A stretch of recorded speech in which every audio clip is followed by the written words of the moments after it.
25년 동안 키운 딸이 한국 남자를 따라 떠나겠다고 했을 때 러시아 부모의 심정은 어땠을까요? 이미 두 딸을 한국에 보낸 상황에서 마지막 딸까지. 하지만 이 이별이 가져온 놀라운 결과는 누구도 예상하지 못했습니다. 과연 어떤 기적이 일어났을까요? 그 전에 잠깐 좋아요와 구독 버튼을 눌러주세요. 그럼 오늘의 사연 시작합니다. 안녕하세요. 저는 옐레나 페트로바입니다. 러시아 모스크바에서 태어나 25년을 살아온 평범한 여성이었습니다. 아니, 평범하다고 생각했던 여성이었죠. 모스크바 국립대학교 언어학과 4학년에 재학 중이었고, 졸업 후에는 외교부에서 통역관으로 일하고 싶다는 꿈을 가지고 있었어요. 저는 세 자매 중 막내로 언니 2명은 이미 한국에서 새로운 삶을 시작했습니다. 첫째 언니 나타샤는 3년 전 한국 남자와 결혼해서 서울에 살고 있어요. 처음에는 온라인 게임에서 만났다고 하더라고요. 둘째 언니 마리나는 2년 전 한국 대학원에 진학하면서 떠났는데 거기서 만난 한국 남자친구와 동거하고 있다고 들었습니다. 두 언니 모두 한국에 정착한 지 시간이 흐를수록 러시아와의 연락이 줄어들었어요. 부모님께서는 저만큼은 곁에 남아있기를 간절히 바라셨습니다. 아버지 이고르 페트로프는 모스크바 국립대학교에서 러시아 문학을 가르치시던 교수셨어요. 은퇴하신 지 5년이 되셨는데 요즘에는 집에서 책을 읽거나 체스를 두시며 시간을 보내세요. 어머니 스베틀라나 페트로바는 시립병원에서 30년째 간호사로 일하고 계십니다. 코로나와 전쟁 상황으로 인해 업무량이 엄청나게 늘어났지만 환자들을 돌보는 일에 자부심을 가지고 계세요. 우리 가족은 모스크바 외곽의 작은 아파트에서 살고 있었습니다. 소비에트 시절에 지어진 낡은 건물이지만 따뜻한 추억이 가득한 집이었어요. 거실 벽에는 저희 세 자매가 어렸을 때 찍은 사진들이 빼곡히 걸려 있었습니다. 특히 아버지는 매일 저녁 그 사진들을 바라보시며 언제 다시 5시 함께 모일 수 있을까라고 혼잣말하셨어요. 저는 그런 부모님의 마음을 충분히 이해했습니다. 두 딸을 이미 한국이라는 먼 나라에 보낸 부모의 심정이 어떨지 말이에요. 그래서 저는 한국에 대해 특별한 관심이 없었고 오히려 경계하는 마음이 컸습니다. 한국이라는 나라가 우리 가족을 하나씩 빼앗아간다는 생각이 들었거든요.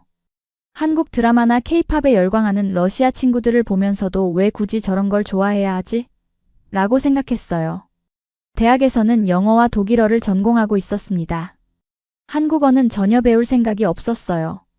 언니들이 한국어를 배우는 모습을 보면서도 나는 절대 그런 길은 가지 않을 거야 라고 다짐했었죠.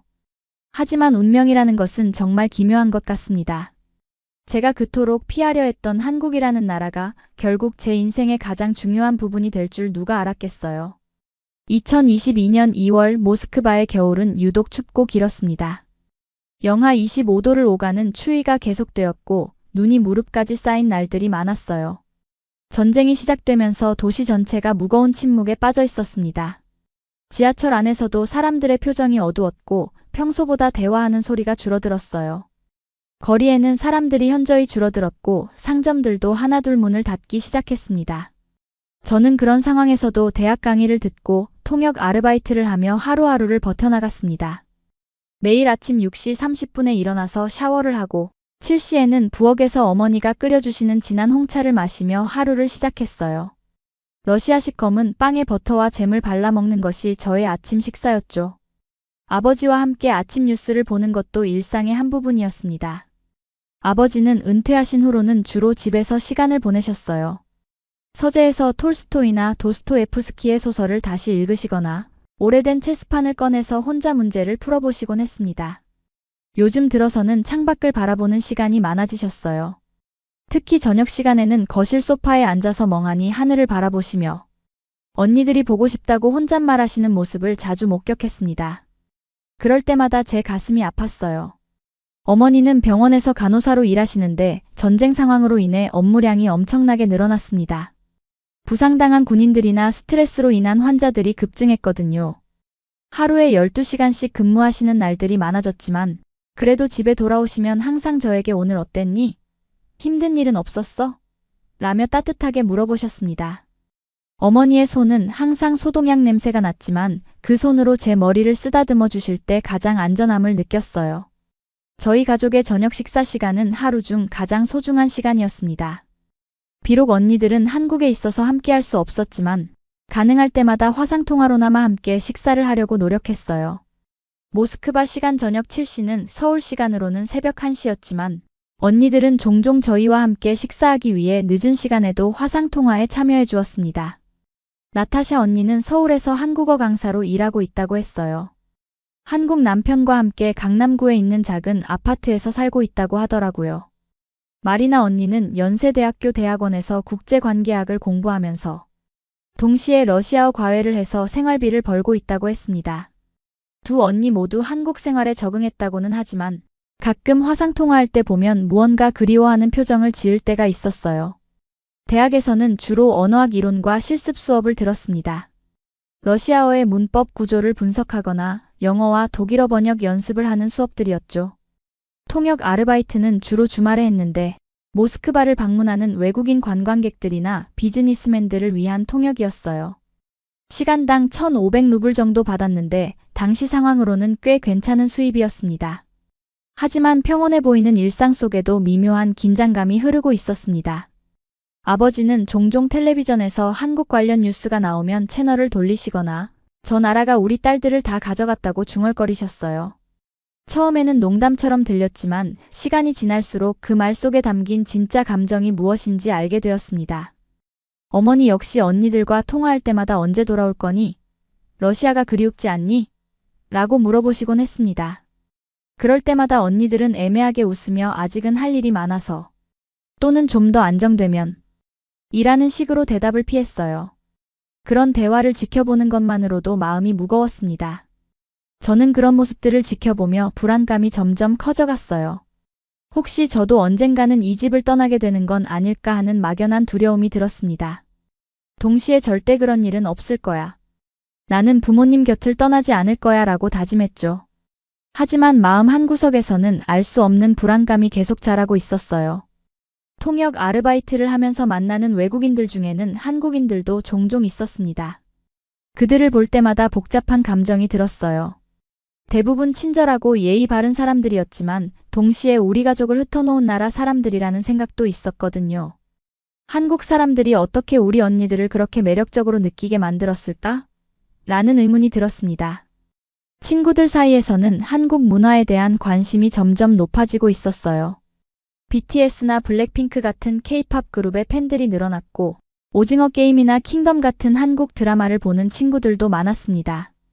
하지만 저는 의도적으로 그런 것들을 피했어요.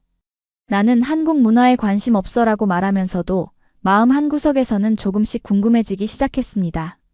어느 날 밤 잠이 안 와서 화장실에 가려다가 부모님의 침실에서 들려오는 대화를 우연히 들었습니다. 어머니가 아버지에게 조용한 목소리로 말하고 계셨어요. 옐레나마저 떠나면 우린 정말 혼자가 되는 거야. 나는 그걸 견딜 수 있을지 모르겠어.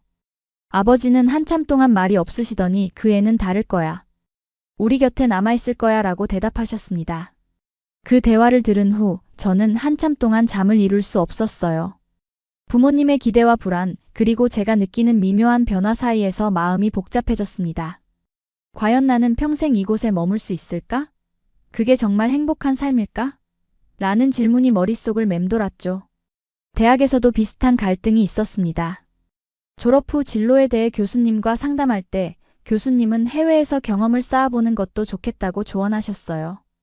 하지만 저는 아니요. 저는 러시아에서 일하고 싶습니다. 라고 단호하게 말했죠.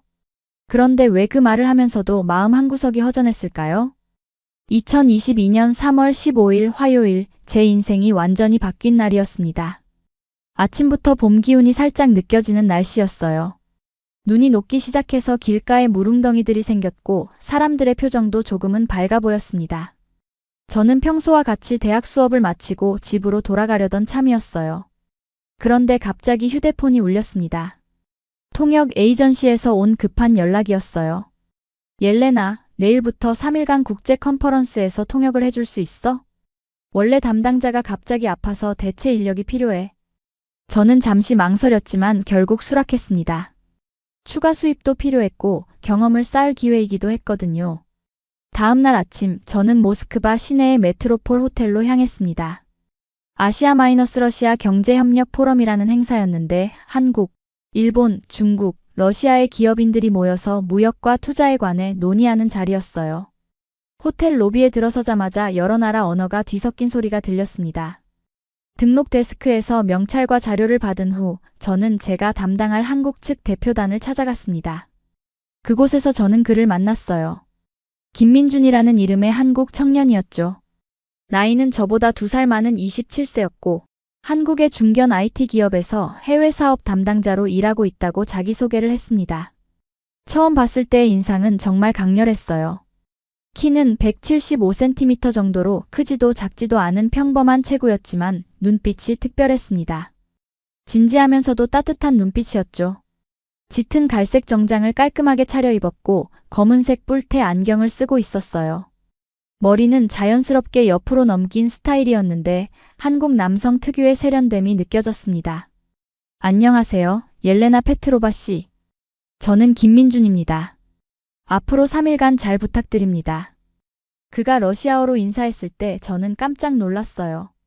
발음은 어색했지만 문법은 정확했거든요. 한국어로 말씀하셔도 괜찮습니다. 제가 통역해 드릴 테니까요 라고 했더니 그는 미소를 지으며 러시아어를 배우고 있어서 연습하고 싶습니다 라고 대답했어요. 다른 외국인들과 달리 그는 저를 대할 때 항상 정중했습니다. 통역할 때도 제가 정확히 이해했는지 확인해 주었고 어려운 전문 용어가 나오면 쉬운 말로 바꿔서 설명해 주었어요. 혹시 이해하기 어려운 부분이 있으면 언제든 말씀해 주세요 라고 배려해 주었죠. 첫날 컨퍼런스가 끝나고 저녁 시간이 되었을 때 그는 저에게 수고하셨습니다. 커피 한잔 하실래요? 라고 제안했습니다. 처음에는 정중히 거절하려 했지만 하루 종일 통역하느라 목이 말라서 결국 수락했어요. 호텔 1층 카페에서 마주 앉아 차를 마시며 이야기를 나누었습니다. 러시아에 오신 지 얼마나 되셨어요? 라고 물었더니 이번이 처음이에요. 모스크바가 정말 아름다운 도시네요 라고 대답했습니다. 그의 목소리는 차분하고 진중했어요. 한국인 특유의 빠른 말투가 아니라 천천히 신중하게 말하는 스타일이었죠. 그날 밤 집에 돌아가서 어머니에게 오늘 어땠니? 라는 질문을 받았을 때 저는 이상하게도 김민준 씨에 대한 이야기를 하고 싶어졌어요. 하지만 한국 사람과 일했다고 말하면 부모님이 어떻게 반응하실지 걱정되어서 그냥 괜찮았어요 라고만 대답했습니다.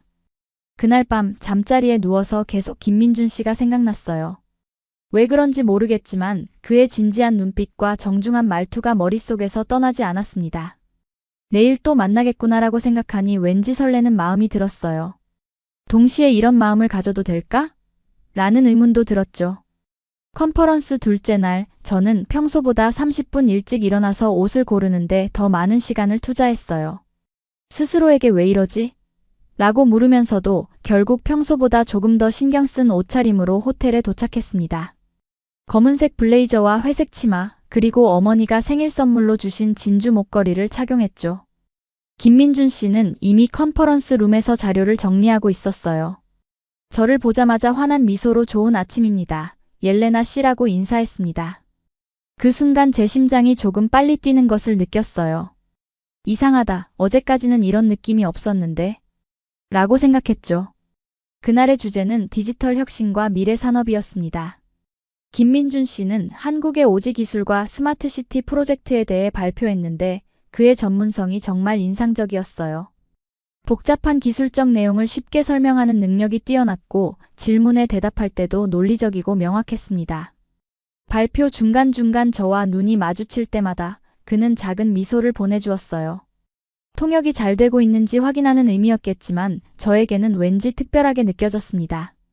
점심시간에는 다시 함께 식사를 했는데 이번에는 러시아 전통 음식인 보르시를 먹어보고 싶다고 하더라고요. 호텔 근처의 러시아 레스토랑에서 보르시와 블리니를 주문했습니다. 처음 먹어보는 김민준 씨의 반응이 정말 재미있었어요. 맛이 정말 독특하네요. 한국 음식과는 완전히 다르지만 따뜻하고 진한 맛이에요 라고 말하면서 진지하게 음미하는 모습이었죠. 한국 음식은 어떤 맛인가요? 라고 물었더니 그는 눈을 반짝이며 한국 음식에 대해 설명해 주었어요. 김치찌개, 불고기, 비빔밥. 대부분 매콤하고 감칠맛이 나요. 러시아 음식보다 훨씬 자극적이죠 라고 말하면서 언젠가 저에게도 한국 음식을 소개해주고 싶다고 했습니다. 그 말을 들으면서 저는 복잡한 감정에 휩싸였어요. 한편으로는 호기심이 생겼지만 다른 한편으로는 언니들도 이렇게 시작된 건 아닐까? 라는 불안감이 들었습니다. 저도 모르게 표정이 어두워졌나 봐요. 김민준 씨가 괜찮으세요? 뭔가 걱정되시는 것 같은데? 라고 물어봤거든요. 아니에요. 괜찮습니다. 라고 대답했지만 사실 마음속으로는 혼란스러웠어요. 이 사람과 더 가까워져도 될까? 부모님이 알면 어떻게 생각하실까? 혹시 저도 언니들처럼 한국에 끌려가는 건 아닐까? 온갖 생각이 머릿속을 복잡하게 만들었습니다. 오후 세션이 끝나고 김민준 씨는 저에게 내일이 마지막 날인데 모스크바의 명소를 구경하고 싶어요. 혹시 시간 되시면 가이드를 부탁드릴 수 있을까요? 라고 제안했습니다. 일반적인 관광 가이드 요청이었지만 저에게는 큰 고민거리가 되었어요. 집에 돌아가는 지하철 안에서 계속 생각했습니다. 단순한 관광 안내라고 생각하면 될 텐데 왜 이렇게 마음이 복잡할까요? 그리고 왜 그의 제안을 거절하기 어려울까요? 이건 그냥 일이야. 통역사로서 당연한 서비스야 라고 자신을 설득해보려 했지만 마음 한구석에서는 다른 이유가 있다는 것을 알고 있었어요. 집에 도착해서 저녁을 먹으며 부모님과 대화할 때 아버지가 요즘 일이 어떠니? 힘들지 않아? 라고 물어보셨습니다. 괜찮아요. 재미있는 사람들을 많이 만나고 있어요. 라고 대답했는데 순간 김민준 씨의 얼굴이 떠올랐어요. 그날 밤 잠자리에 누워서도 계속 고민했습니다. 내일 그의 제안을 받아들일까? 정중히 거절할까? 마음 한편으로는 그와 더 많은 시간을 보내고 싶었지만 다른 한편으로는 이 감정이 어디로 이어질지 두려웠어요. 언니들도 이런 마음이었을까? 라는 생각이 계속 들었습니다. 컨퍼런스 마지막 날 저는 김민준 씨의 가이드 제안을 받아들이기로 결심했어요. 그냥 친절한 안내일 뿐이야 라고 자신을 다독이면서 말이죠. 공식 일정이 오후 3시에 끝났고 그 후에 빨간 광장과 크렘린을 보여드리기로 약속했습니다. 빨간 광장에 도착했을 때 3월의 모스크바는 여전히 쌀쌀했지만 봄의 전령들이 여기저기 보이기 시작했어요. 눈이 녹은 자리에서 새싹이 돋아나고 있었고 사람들의 옷차림도 조금 가벼워졌습니다. 성 바실리 성당 앞에 서서 그 화려한 양파 지붕들을 바라보는 김민준 씨의 모습을 보면서 저는 새삼 모스크바의 아름다움을 재발견했어요. 정말 웅장하네요. 사진으로만 봤을 때와는 완전히 다른 느낌이에요. 그가 감탄하며 말했습니다. 저는 자랑스러운 마음으로 러시아의 역사와 문화에 대해 설명해 주었어요. 이반 대제의 이야기, 소비에트 시절의 모습, 현재 러시아의 변화까지. 크렘린 성벽을 따라 걸으면서 우리는 여러 가지 주제로 대화를 나누었습니다. 그는 한국의 역사, 특히 한국 전쟁 이후의 급속한 발전에 대해 이야기해 주었어요. 60년 전만 해도 한국은 세계에서 가장 가난한 나라 중 하나였어요. 하지만 교육과 기술에 대한 투자로 지금의 한국을 만들었죠. 그의 이야기를 들으면서 저는 언니들이 왜 한국의 매력을 느꼈는지 조금씩 이해하게 되었어요. 단순히 케이팝이나 드라마 때문이 아니라 그 나라가 가진 역동성과 가능성에 끌린 것일지도 모른다고 생각했습니다. 해가 지기 시작할 무렵 우리는 모스크바 강변으로 갔어요. 크리스트 더 세이비어 대성당이 저녁 노을에 물들어 황금빛으로 빛나고 있었습니다. 그 순간 김민준 씨가 조용히 말했어요. 옐레나 씨, 저와 함께 저녁을 드실래요? 내일이면 한국으로 돌아가는데 마지막으로 좋은 추억을 만들고 싶어서요. 그 제안을 들으면서 제 마음이 두 조각으로 갈라지는 느낌이었어요. 한편으로는 그와 더 많은 시간을 보내고 싶었지만 다른 한편으로는 이건 위험해라는 경고음이 머릿속에서 울리고 있었습니다. 죄송해요. 집에 일찍 들어가야 해서요 라고 정중히 거절했지만 그의 아쉬워하는 표정을 보니 마음이 아팠어요. 집으로 돌아가는 지하철 안에서 휴대폰이 울렸습니다. 나타샤 언니에게서 온 메시지였어요. 옐레나, 요즘 어때? 한국에 관심 생기지 않아? 언니는 농담처럼 물어봤겠지만 저에게는 정말 묵직한 질문이었습니다. 집에 도착했을 때 부모님이 거실에서 뉴스를 보고 계셨어요. 마침 한국 관련 뉴스가 나오고 있었는데 삼성이 러시아에서 사업을 철수한다는 내용이었습니다. 아버지는 화면을 보며 저들도 결국 떠나는구나. 우리 딸들처럼 라고 중얼거리셨어요. 그 말을 들으면서 제 마음이 더욱 복잡해졌습니다. 오늘 김민준 씨와 보낸 시간이 즐거웠던 것도 사실이고 그에게서 느낀 매력도 부정할 수 없었어요. 하지만 동시에 부모님의 마음도 이해했습니다. 이미 두 딸을 한국에 보낸 상황에서 막내인 제게서마저 그런 기미가 보인다면 얼마나 불안하시겠어요? 저녁을 먹으며 어머니가 오늘은 늦었네? 라고 물어보셨습니다. 일이 조금 늦게 끝났어요 라고 대답했지만 사실 김민준 씨와 함께한 시간을 어떻게 설명해야 할지 모르겠었어요. 정말 단순한 관광 안내였다고 말하기에는 제 마음속에 일어난 변화가 너무 컸거든요. 그날 밤 잠자리에 누워서 하루 종일의 일들을 되돌아보았습니다. 김민준 씨의 진지한 눈빛, 따뜻한 미소, 정중한 말투, 그리고 그와 함께 걸었던 모스크바의 거리들. 모든 것이 새롭게 느껴졌어요. 마치 제가 살던 도시를 처음 보는 것처럼 말이죠. 동시에 부모님의 걱정스러운 표정도 계속 머릿속에 떠올랐습니다. 절대 언니들처럼 되면 안 되라고 다짐했지만 마음 한구석에서는 그럼 이 감정은 어떻게 해야 하지? 라는 질문이 끊임없이 솟아올랐어요.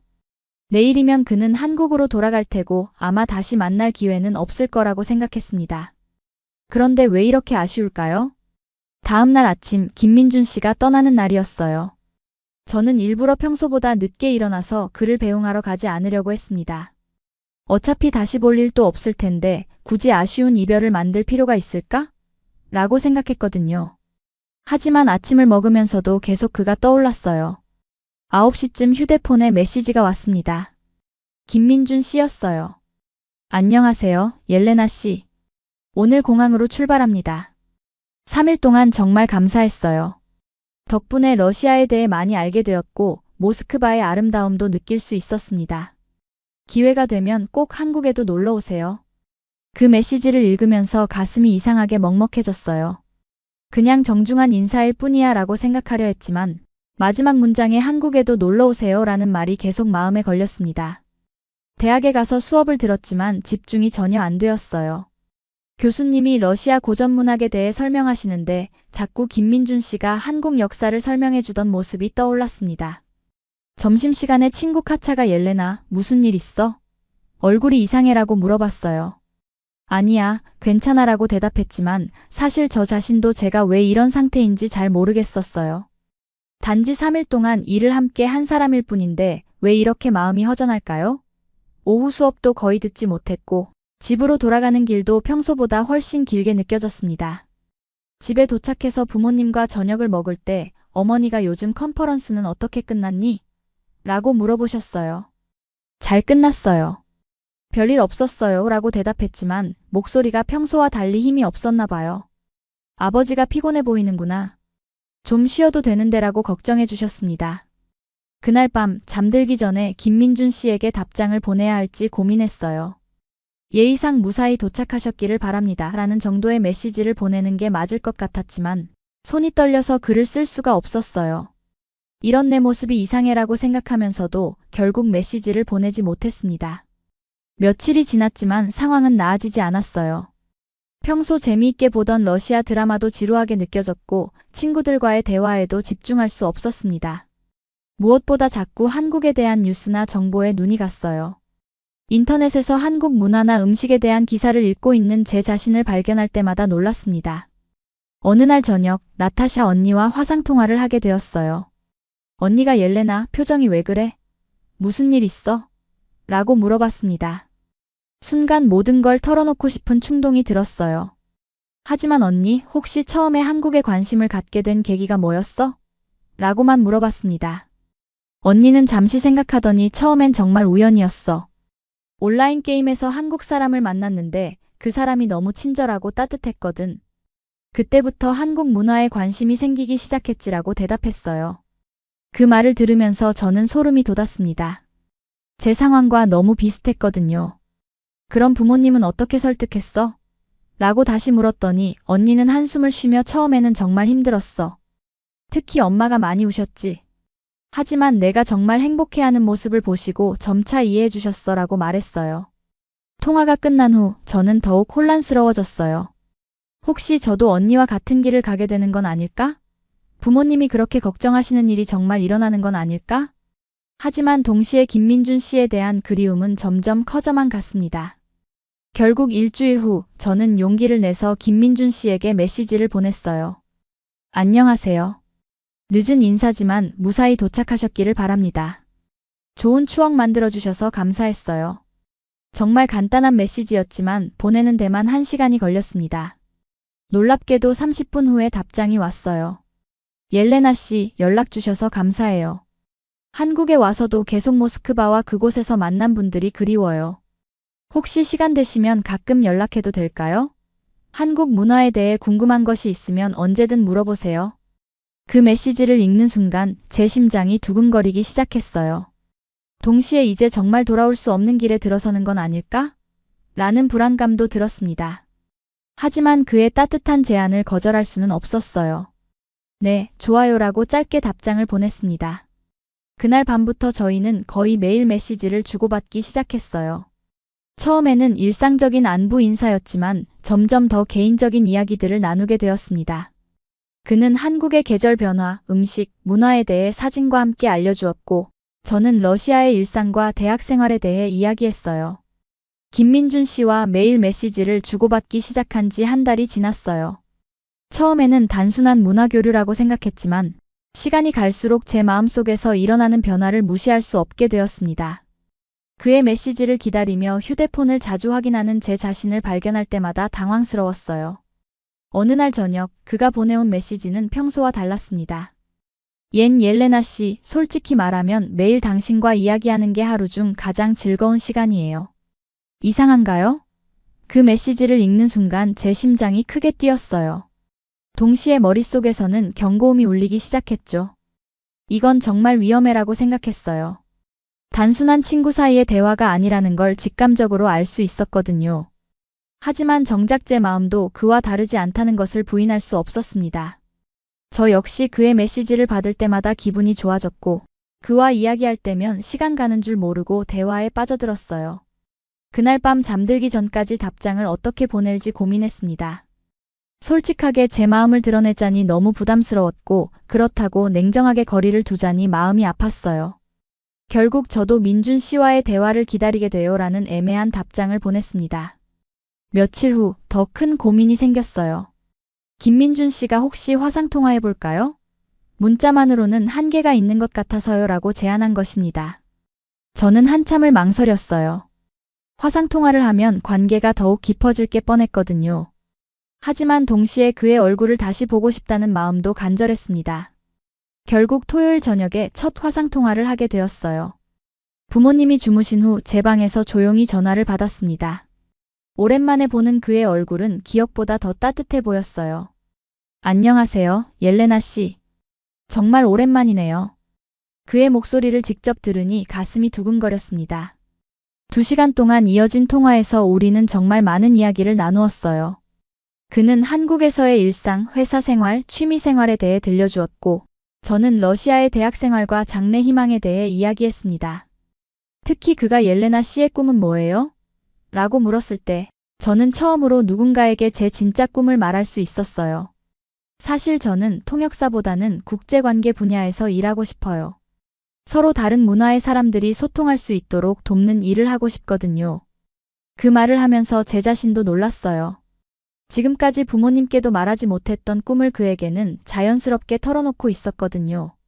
김민준 씨는 진지하게 들어주었고 정말 멋진 꿈이네요. 한국에도 그런 기회가 많을 텐데 관심 있으시면 정보를 알아봐 드릴까요? 라고 제안했습니다. 그 순간 제 머릿속에서는 또다시 경고음이 울렸어요. 이제 정말 위험한 영역에 들어서고 있다는 생각이 들었죠. 화상통화가 끝난 후 저는 한참 동안 잠들 수 없었어요. 김민준 씨와 이야기할 때는 정말 행복했지만 동시에 죄책감도 컸습니다. 혹시 제가 부모님을 배신하고 있는 건 아닐까? 언니들처럼 결국 한국으로 떠나게 되는 건 아닐까? 다음 날 아침 어머니가 어젯밤에 누구랑 통화했니? 웃음소리가 들렸는데라고 물어보셨어요. 순간 가슴이 덜컥했지만 친구랑 과제 상의했어요 라고 거짓말을 했습니다. 거짓말을 하는 제 자신이 너무 싫었어요. 그날부터 내적 갈등이 본격적으로 시작되었습니다. 김민준 씨에 대한 감정은 점점 커져갔지만 부모님에 대한 죄책감도 함께 자라났어요. 매일 밤 잠들기 전에는 이 관계를 계속해도 될까? 라는 질문이 머릿속을 맴돌았습니다. 어느 날 대학에서 친구 카차와 이야기를 나누다가 요즘 표정이 많이 밝아졌네. 좋은 일 있어? 라는 질문을 받았어요. 순간 모든 걸 털어놓고 싶은 충동이 들었지만 그냥 공부가 재미있어서라고 얼버무렸습니다. 하지만 카차는 눈치가 빨랐어요. 설마 남자친구 생겼어? 맞지? 그녀의 직감에 놀라면서도 저는 고개를 흔들었습니다.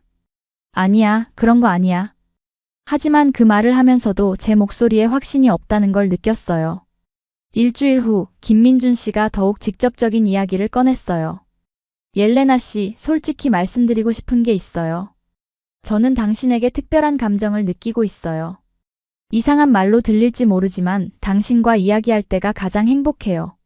그 고백을 들으면서 제 세상이 흔들리는 느낌이었어요. 기쁨과 두려움이 동시에 밀려왔습니다.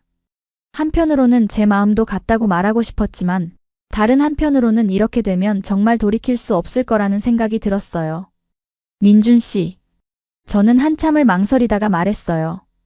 저도 같은 마음이에요. 하지만 이게 맞는 일인지 모르겠어요. 제 부모님은 이미 두 딸을 한국에 보내셨거든요. 저마저 그런 마음을 갖게 된다면 김민준 씨는 제 고민을 이해한다며 충분히 시간을 갖고 생각해보세요. 저는 기다릴 수 있어요 라고 말해주었습니다. 그의 배려에 감동하면서도 제 마음속의 혼란은 더욱 커져만 갔어요. 그날 밤 저는 처음으로 진지하게 미래에 대해 생각해보았습니다. 정말 부모님 곁에만 머물러야 할까? 아니면 제 마음을 따라야 할까? 언니들은 어떤 마음으로 그 결정을 내렸을까? 온갖 생각이 머릿속을 복잡하게 만들었습니다. 제가 혼란스러운 감정에 휩싸여 있던 어느 날 뜻밖의 도움이 찾아왔어요. 마리나 언니가 갑자기 모스크바에 온다고 연락한 것입니다. 잠깐 러시아에 볼 일이 있어서 가는데 며칠 집에서 지낼게라는 메시지를 받은 순간 저는 복잡한 마음이 들었어요. 기쁘면서도 걱정되었거든요. 혹시 제 상황을 알게 되면 어떻게 반응할까 하는 불안감이 있었습니다. 마리나 언니가 도착한 날 온 집안이 축제 분위기였어요. 2년 만에 보는 딸의 모습에 부모님은 정말 기뻐하셨습니다. 어머니는 아침부터 언니가 좋아하던 음식들을 준비하셨고 아버지는 평소보다 훨씬 밝은 표정이셨어요. 우리 마리나가 훨씬 예뻐졌네라고 말씀하시면서도 동시에 아쉬워하시는 기색이 역력했습니다. 언니는 한국에서의 생활에 대해 많은 이야기를 들려주었어요. 대학원 수업이 얼마나 힘든지, 한국어를 배우는 과정이 어땠는지, 그리고 한국 남자친구와의 만남에 대해서도 솔직하게 이야기했습니다. 부모님은 복잡한 표정으로 듣고 계셨지만 언니가 행복해 보인다는 것만은 부인할 수 없으셨어요.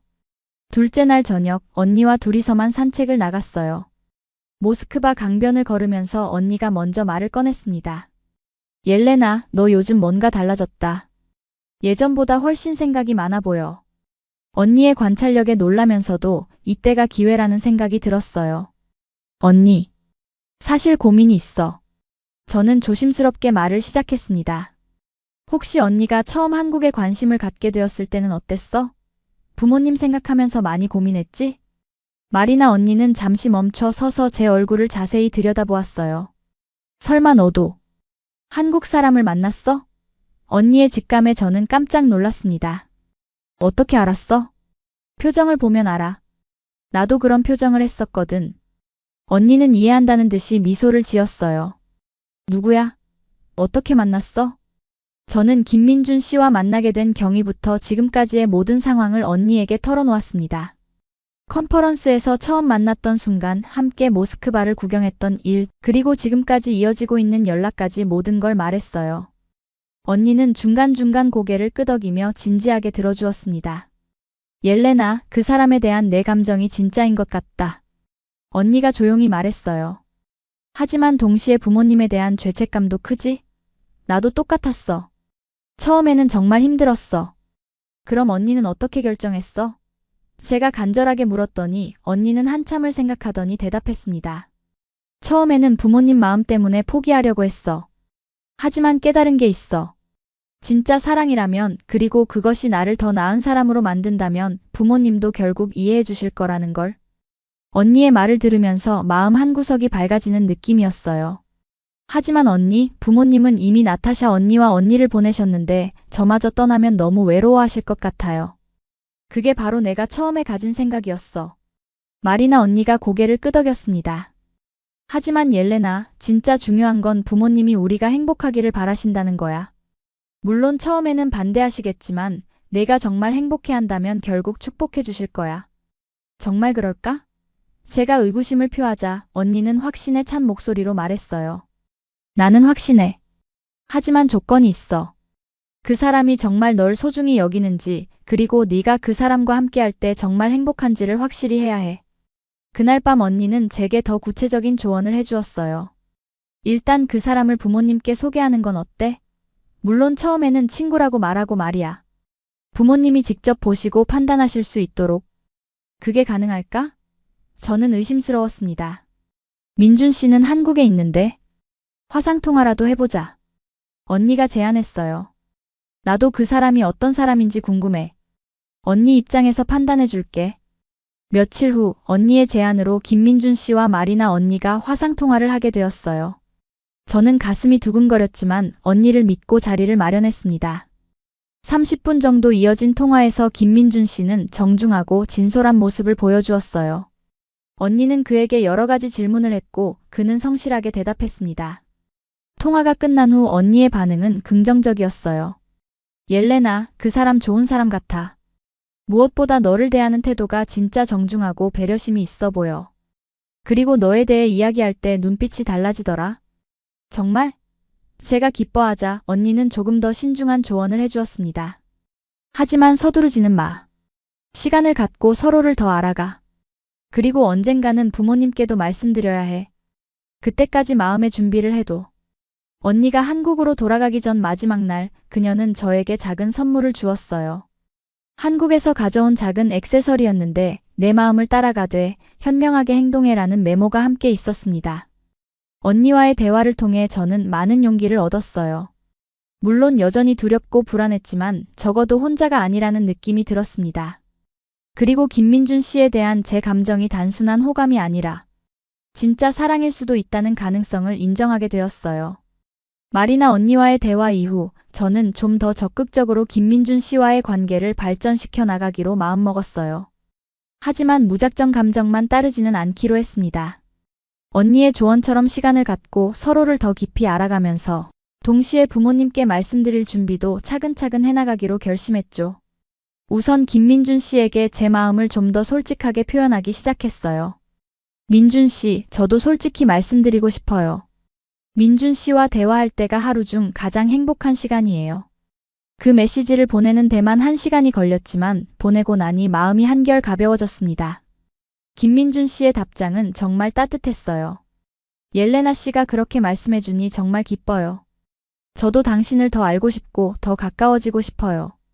하지만 서두르지 않을게요. 당신이 편한 속도에 맞춰갈게요. 그의 배려에 감동받으면서 저는 구체적인 계획을 세우기 시작했어요. 첫 번째는 한국어를 배우는 것이었습니다. 지금까지 의도적으로 피해왔던 한국어였지만 이제는 정면으로 마주할 때가 온 것 같았어요. 김민준 씨와 더 깊은 대화를 나누려면 그의 언어를 이해하는 것이 중요하다고 생각했습니다. 모스크바 대학교에 한국어 강좌가 있다는 걸 알게 되었어요. 수강 신청을 하면서 가슴이 두근거렸습니다. 정말 이 길이 맞는 걸까? 라는 의문이 들기도 했지만 동시에 새로운 도전에 대한 설렘도 있었어요. 첫 한국어 수업에 참석했을 때 생각보다 많은 러시아 학생들이 한국어를 배우고 있다는 사실에 놀랐습니다. 20명 정도 되는 학생들 중 대부분이 K-팝이나 드라마 때문에 관심을 갖게 되었다고 했어요. 하지만 저는 다른 이유가 있었죠. 이 선생님이라는 한국인 강사가 수업을 진행했는데 정말 친절하고 열정적이셨어요. 안녕하세요부터 시작해서 기본적인 인사말을 배웠는데 김민준 씨에게 한국어로 인사할 생각을 하니 괜히 기분이 좋아졌습니다. 집에서도 한국어 공부를 계속했어요. 김민준 씨가 보내주는 메시지 중에서 간단한 한국어 표현들을 따라 써보기도 하고 한국어 발음을 연습하기도 했습니다. 어느 날 화상통화에서 안녕하세요, 민준 씨라고 한국어로 인사했을 때 그의 놀란 표정과 환한 미소를 잊을 수 없어요. 옐레나 씨가 한국어를 배우고 계셨군요. 발음이 정말 좋아요. 그의 칭찬에 얼굴이 빨갛게 달아올랐습니다. 아직 초보예요. 민준 씨가 도와주시면 더 빨리 늘 수 있을 것 같아요. 그날부터 우리의 대화에는 한국어도 조금씩 섞이기 시작했어요. 김민준 씨는 제게 한국어를 가르쳐주는 선생님이 되어주었고, 저는 그에게 러시아어를 더 자세히 알려주었습니다. 언어를 가르쳐주고 배우는 과정에서 우리는 더욱 가까워졌어요. 두 번째 계획은 한국 문화를 직접 체험해보는 것이었습니다. 모스크바에도 한국 식당들이 꽤 많다는 걸 알게 되었어요. 친구 카차와 함께 명동갈비라는 한국 식당에 가서 처음으로 진짜 한국 음식을 먹어보았습니다. 김치찌개, 불고기, 비빔밥을 주문했는데 김민준 씨가 설명해줬던 것처럼 정말 자극적이고 깊은 맛이었어요. 처음에는 매워서 놀랐지만 점점 그 맛에 빠져들었습니다. 카차는 옐레나, 너 진짜 한국에 관심 생긴 거 맞네? 라고 농담했지만 저는 부인하지 않았어요. 한국 영화도 보기 시작했어요. 기생충, 미나리, 오징어 게임 같은 작품들을 통해 한국 사회와 문화를 이해하려고 노력했습니다. 김민준 씨와 이런 영화들에 대해 이야기할 때 그는 항상 한국의 현실을 솔직하게 설명해 주었어요. 좋은 면만 보여주려 하지 않고 문제점들도 함께 이야기해주는 모습에서 그의 진정성을 느낄 수 있었습니다. 세 번째 계획은 제 진로에 대해 더 구체적으로 생각해보는 것이었어요. 김민준 씨와 대화하면서 국제관계나 문화교류 분야에서 일하고 싶다는 꿈이 더욱 확고해졌습니다. 한국과 러시아 사이의 다리 역할을 할 수 있는 전문가가 되고 싶다는 생각이 들었어요. 대학교 교수님께 상담을 요청해서 해외 대학원 진학에 대해 알아보기도 했습니다. 물론 아직 구체적인 계획을 세운 건 아니었지만 가능성을 열어두고 싶었어요. 교수님은 해외 경험은 분명히 도움이 될 거야. 하지만 신중하게 선택해야 해라고 조언해 주셨습니다. 네 번째이자 가장 어려운 계획은 부모님께 서서히 상황을 알려드리는 것이었어요. 갑자기 한국 남자친구가 생겼다고 말씀드릴 수는 없으니 단계별로 접근하기로 했습니다. 우선 한국어를 배우고 있다는 사실부터 말씀드렸어요. 요즘 한국어를 배우고 있어요. 언어학 전공자로서 새로운 언어를 배우는 게 도움이 될 것 같아서요. 부모님의 반응은 예상대로 복잡하셨습니다. 왜 하필 한국어니? 아버지가 물어보셨고 언니들도 한국어를 배웠잖아요. 저도 궁금했어요 라고 대답했습니다. 어머니는 걱정스러운 표정으로 너마저 한국에 관심을 갖게 되면 어떡하지? 라고 중얼거리셨어요. 하지만 시간이 지날수록 부모님도 제가 한국 문화를 배우는 모습을 자연스럽게 받아들이시는 것 같았어요. 특히 제가 집에서 한국 요리를 해드렸을 때 맛이 독특하지만 나쁘지 않네라고 말씀하시며 드셔주셨습니다. 이렇게 차근차근 준비해 나가면서 저는 김민준 씨에 대한 제 감정이 더욱 확고해지는 것을 느꼈어요. 단순한 호감이 아니라 진짜 사랑이라는 확신이 들기 시작했습니다. 그리고 언젠가는 부모님께 모든 것을 말씀드릴 용기도 조금씩 생겨나고 있었어요. 한국어를 배운 지 2달쯤 되었을 때 김민준 씨에게서 뜻밖의 제안을 받았어요. 옐레나 씨, 다음 달에 모스크바에 출장을 가게 되었어요. 혹시 시간이 되시면 만날 수 있을까요? 그 메시지를 받는 순간 심장이 터질 것 같았습니다. 3개월 만에 다시 만날 수 있다는 기쁨과 동시에 이제 정말 진지하게 관계에 대해 생각해야 할 때가 왔다는 부담감이 밀려왔어요. 네, 만나고 싶어요 라고 답장을 보내고 나서 며칠 동안 설렘과 긴장 사이를 오갔습니다. 그가 도착하기 전날 밤에는 잠을 거의 이루지 못했어요. 어떤 옷을 입지? 어떤 이야기를 나누지? 혹시 관계가 더 발전하면 어떡하지? 온갖 생각이 머릿속을 맴돌았습니다. 드디어 만나는 날, 저는 평소보다 1시간 일찍 일어나서 준비했어요. 어머니가 오늘 왜 이렇게 꾸미고 나가니? 라고 물어보셔서 친구와 중요한 만남이 있어서요 라고 대답했습니다. 거짓말은 아니었지만 전체 진실도 아니었죠.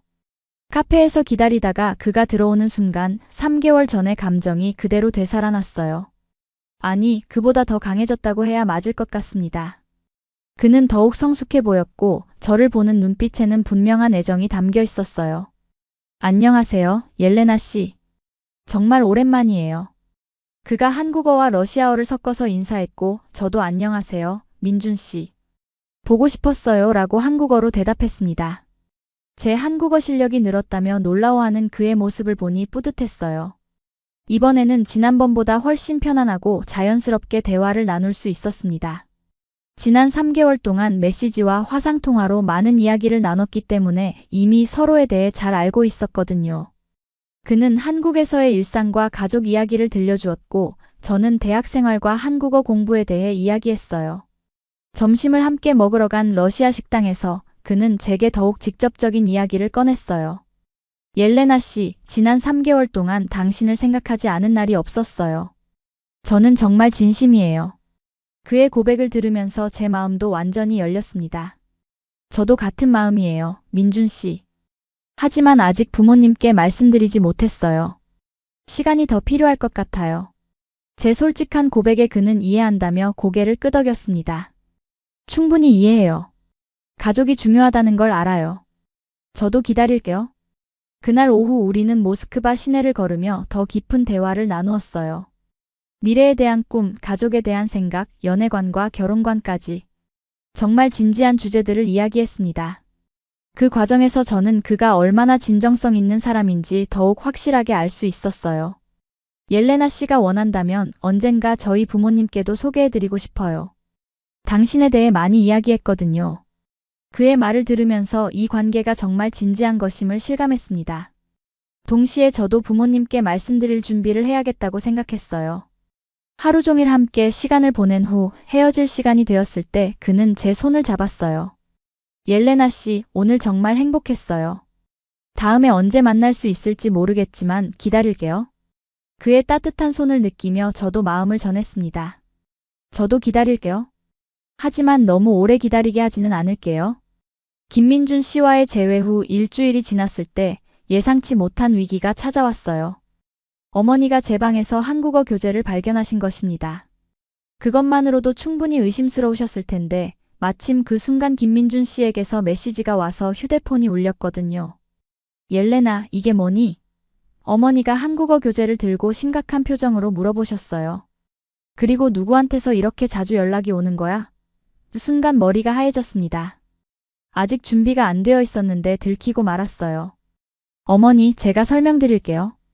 하지만 어머니는 제 휴대폰을 들여다보시더니 김민준 씨의 이름을 보셨습니다. 김민준? 한국 이름이잖아. 옐레나, 설마 너도? 어머니의 목소리가 떨리기 시작했어요. 그날 저녁은 정말 끔찍했습니다. 아버지까지 합세하셔서 가족회의가 열렸어요. 옐레나, 우리가 두 딸을 잃은 것만으로도 충분하지 않니? 너마저 그런 마음을 갖는다면 우린 정말 혼자가 되는 거야. 아버지의 목소리에는 분노보다는 깊은 상실감이 묻어 있었어요. 어머니는 아예 눈물을 흘리시며 말씀하셨습니다. 옐레나, 제발 언니들처럼 되지 마. 우린 너 하나만 남았잖아. 그 나라가 우리 가족을 다 뿔뿔이 흩어놓는 게 맞니? 그 모습을 보면서 제 마음도 찢어질 것 같았어요.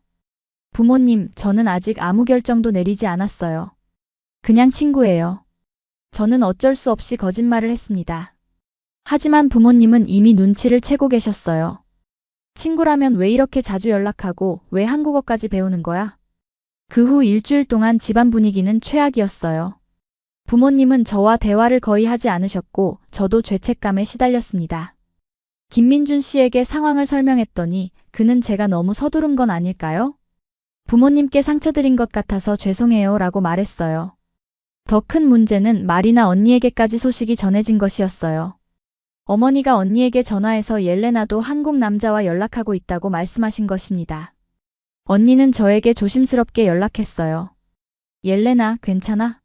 엄마가 많이 상심하신 것 같던데. 언니, 어떻게 하지? 정말 부모님께 상처만 드리는 것 같아. 제가 울먹거리며 말하자 언니는 차근차근 위로해 주었습니다. 진정해, 옘.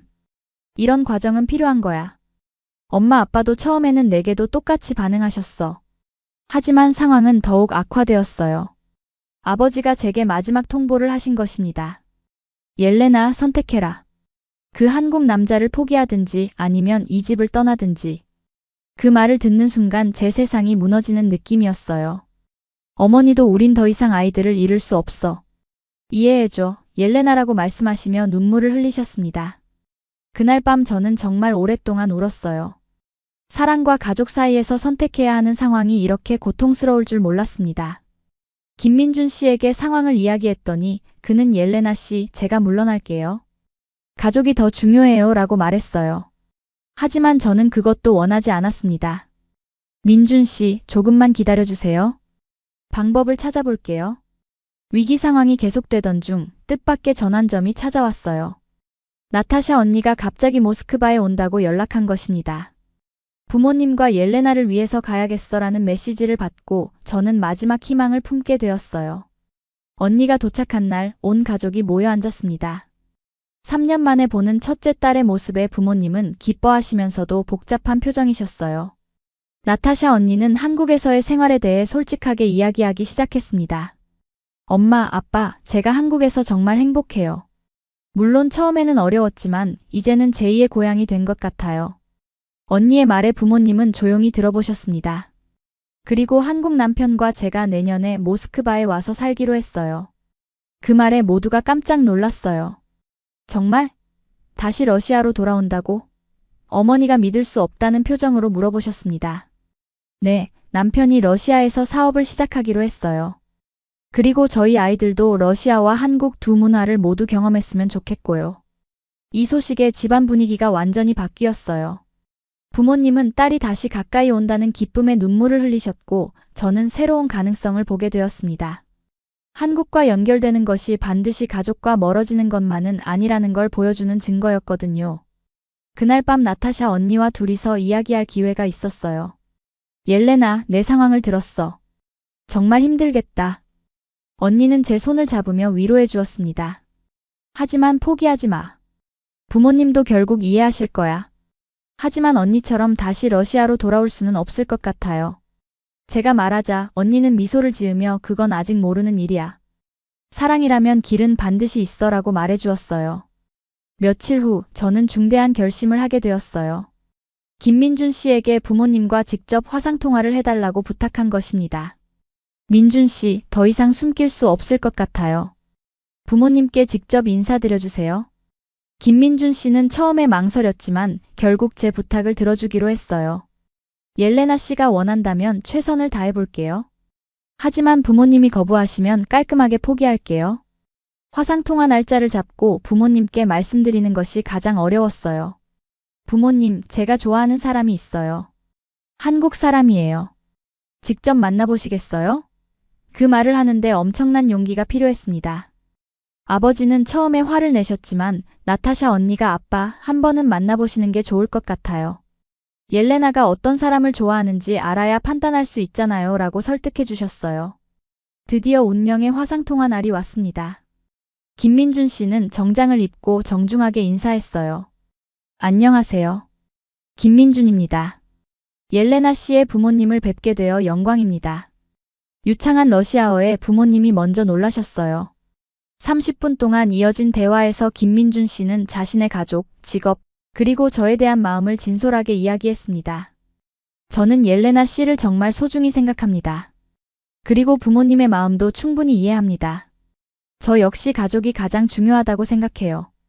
가장 인상적이었던 건 그가 만약 옐레나 씨와 결혼하게 된다면 부모님을 자주 뵙고 싶습니다. 그리고 언젠가는 러시아에서도 생활해보고 싶어요 라고 말한 부분이었어요. 나타샤 언니와 비슷한 생각을 가지고 있다는 걸 보여준 거죠. 통화가 끝난 후 부모님의 반응이 예상과 달랐어요. 생각보다 괜찮은 사람인 것 같구나라고 아버지가 말씀하셨고 어머니도 정중하고 성실해 보이네라고 하셨습니다. 화상통화 이후 며칠 동안 집안에는 미묘한 변화가 일어났어요. 부모님이 김민준 씨에 대해 조금씩 관심을 보이기 시작하신 것입니다. 그 친구는 어떤 일을 하고 있다고 했지? 한국어를 언제부터 배웠대? 같은 질문들을 하시기 시작했어요. 결정적인 순간은 어머니가 저에게 옐레나, 그 사람이 정말 진심이라고 생각하니? 라고 물어보셨을 때였어요. 네, 어머니. 민준 씨는 정말 진심이에요. 그리고 저도 정말 좋아해요. 제가 확신에 찬 목소리로 대답하자 어머니는 한참을 생각하시더니 그럼 한 번 더 대화해보자라고 말씀하셨어요. 두 번째 화상통화에서는 더욱 구체적인 이야기들이 오갔어요. 김민준 씨의 부모님도 함께 참석해 주셨는데 정말 따뜻하고 좋은 분들이셨어요. 한국 어머니가 옐레나 양을 정말 좋은 며느리로 맞이하고 싶습니다 라고 말씀하시자 우리 어머니의 표정이 밝아지는 걸 볼 수 있었어요. 특히 인상적이었던 건 김민준 씨의 아버지가 저희도 러시아 문화를 배우고 싶습니다. 두 나라가 친해질 수 있는 기회가 될 것 같아요 라고 말씀하신 부분이었어요. 우리 아버지도 그 말에 크게 감동받으신 것 같았습니다. 그날 저녁 드디어 부모님께서 공식적으로 허락해 주셨어요. 옐레나, 그 사람이 정말 널 사랑한다는 걸 느낄 수 있었어. 그리고 너도 정말 행복해 보이고. 어머니가 제 손을 잡으며 말씀하셨어요. 하지만 조건이 있어. 가끔은 러시아에도 와야 해. 아버지도 나는 아직 완전히 마음이 놓이지는 않지만 내 행복이 가장 중요하다라고 말씀해 주셨어요. 그 순간 저는 눈물이 났어요. 그토록 두려워했던 순간이 이렇게 아름답게 해결될 줄 몰랐거든요. 김민준 씨에게 기쁜 소식을 전했을 때 그도 한국에서 기뻐했어요. 정말 감사해요, 옐레나 씨. 부모님께서 허락해 주셔서 정말 기뻐요. 저는 약속드릴게요. 당신과 부모님을 정말 소중히 모실게요. 그 후로 우리의 관계는 공식적으로 인정받게 되었어요. 부모님도 김민준 씨와 자연스럽게 대화하시기 시작했고, 때로는 저보다 더 자주 연락하시는 것 같기도 했어요. 어머니는 한국 요리법을 물어보시기도 하고, 아버지는 한국 역사에 대해 질문하시기도 했습니다. 부모님의 허락을 받은 후 제 주변에도 많은 변화가 일어났어요. 우선 친구들이 저의 상황을 알게 되면서 큰 관심을 보였습니다. 카차는 정말 로맨틱한 국제연애네? 나도 부러워라고 말했고 다른 친구들도 김민준 씨에 대해 궁금해했어요. 대학에서도 제가 한국어를 더 열심히 공부하는 모습을 보고 선생님이 옐레나 정말 실력이 늘었네요. 특별한 동기가 있나 봐요? 라고 농담하셨어요. 이제는 숨길 필요가 없었기 때문에 솔직하게 네, 한국 남자친구가 있어요 라고 대답할 수 있었습니다. 김민준 씨와의 관계도 훨씬 자연스러워졌어요. 더 이상 숨기지 않아도 되니까 대화도 더 깊어졌고 미래에 대한 구체적인 계획도 세울 수 있게 되었습니다. 그는 다음 여름에 다시 모스크바에 와서 부모님께 정식으로 인사드리겠다고 약속했어요. 가장 놀라운 변화는 부모님이셨어요. 처음에는 그렇게 반대하셨는데 이제는 오히려 김민준 씨를 자랑스러워 하시는 것 같았어요. 친구들에게 우리 사위 될 사람은 정말 예의 바르고 똑똑해라고 말씀하시는 모습을 보고 깜짝 놀랐습니다. 언니들도 정말 기뻐해 주었어요. 나타샤 언니는 이제 우리 셋 다 한국과 인연이 생겼네. 정말 신기해라고 말했고 마리나 언니는 옐레나가 가장 현명하게 처리한 것 같아. 부모님 마음도 얻고 사랑도 얻고라고 칭찬해 주었어요. 시간이 흐르면서 제 이야기가 주변 사람들에게 좋은 영향을 주기 시작했어요. 한국에 대해 부정적이었던 친구들도 옐레나 커플을 보니까 한국 사람들이 생각보다 좋은 것 같아라고 말하기 시작했습니다. 심지어 몇몇 친구들은 저처럼 한국어를 배우기 시작하기도 했어요. 부모님의 변화는 더욱 놀라웠습니다. 어머니는 한국 요리를 배우기 시작하셨고 아버지는 한국 역사책을 읽기 시작하셨어요. 사위를 이해하려면 그 나라 문화를 알아야지라고 말씀하시며 정말 열심히 공부하셨습니다. 대학교에서도 제가 모범 사례가 되었어요. 국제관계학과 교수님이 문화 간 소통에 좋은 예라며 제 경험을 수업 시간에 소개해 주시기도 했습니다. 그 덕분에 더 많은 학생들이 국제교류에 관심을 갖게 되었어요. 이제 저는 완전히 다른 사람이 되었어요. 한국어도 많이 늘었고 한국 문화에 대한 이해도 깊어졌습니다. 무엇보다 사랑이 무엇인지 그리고 진정한 가족의 의미가 무엇인지 알게 되었어요. 김민준 씨와는 내년에 결혼하기로 했어요. 한국과 러시아에서 각각 결혼식을 올릴 예정입니다. 부모님도 한국 결혼식에 참석하시겠다고 하셔서 정말 기뻐요. 저의 꿈도 더욱 구체화되었습니다. 한국과 러시아의 문화적 가교 역할을 하는 전문가가 되고 싶어요. 이미 한국대학원에 지원했고 좋은 결과를 기다리고 있습니다. 지금 돌이켜보면 사랑이라는 건 정말 기적 같은 힘을 가지고 있는 것 같아요. 처음에는 불가능해 보였던 일들이 모두 가능해졌거든요. 가족을 선택하거나 사랑을 선택하는 것이 아니라 둘 다 가질 수 있는 방법을 찾았어요. 부모님도 이제는 네가 행복하면 우리도 행복하다라고 말씀해 주세요. 그리고 김민준 씨를 정말 좋은 아들처럼 생각하세요. 언니들과도 더욱 가까워졌어요. 이제 우리 가족은 한국과 러시아에 걸쳐 있는 국제가족이 되었습니다.